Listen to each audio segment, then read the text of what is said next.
Alright, real quick. Finally got my part. Second gear thrust washer. There's the part number. 35841-58. And put it in the simplest way.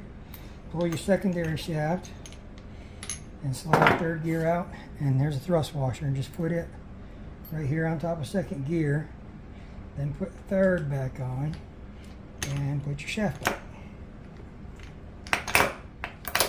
And that's it.